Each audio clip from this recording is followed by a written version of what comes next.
Diduga ada kelalaian seorang warga di Pangandaran, lahan perkebunan milik warga sekitar seluas 3 hektar terbakar.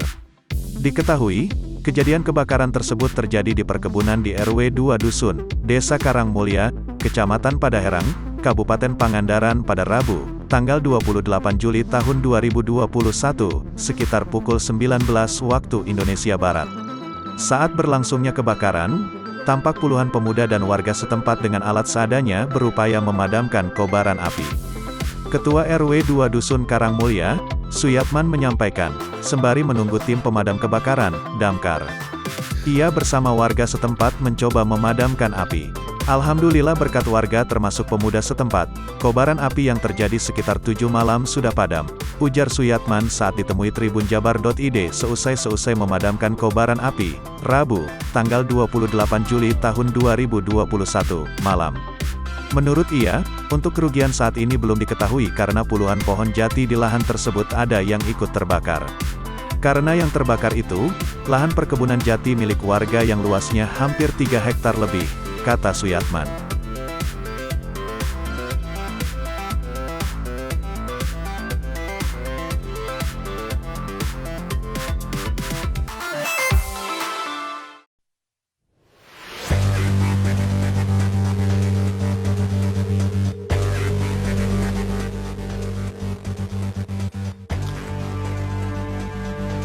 Belum lama ini, terjadi lagi insiden pengendara motor masuk jalur bebas hambatan atau jalan tol. Bahkan, terlihat pengendara motor tersebut berhasil mengelabui polisi. Jalan tol di Indonesia tidak diperuntukkan bagi sepeda motor. Hal tersebut sudah diatur dalam undang-undang dan peraturan pemerintah. Namun, sampai sekarang, masih ada saja yang nekat dan sengaja masuk jalan tol. Pada video yang diunggah oleh akun Instagram @streetmannersindonesia, terlihat ada pengendara skutik Yamaha NMAX yang tidak mengenakan helm. Disebutkan lokasinya di Tol Jagorawi menuju Bogor, Minggu, tanggal 25 Juli tahun 2021, pukul 12. Pengendara motor tersebut bahkan berhasil mengelabui polisi patroli jalan raya, PJR, dengan berkendara di balik mobil lain.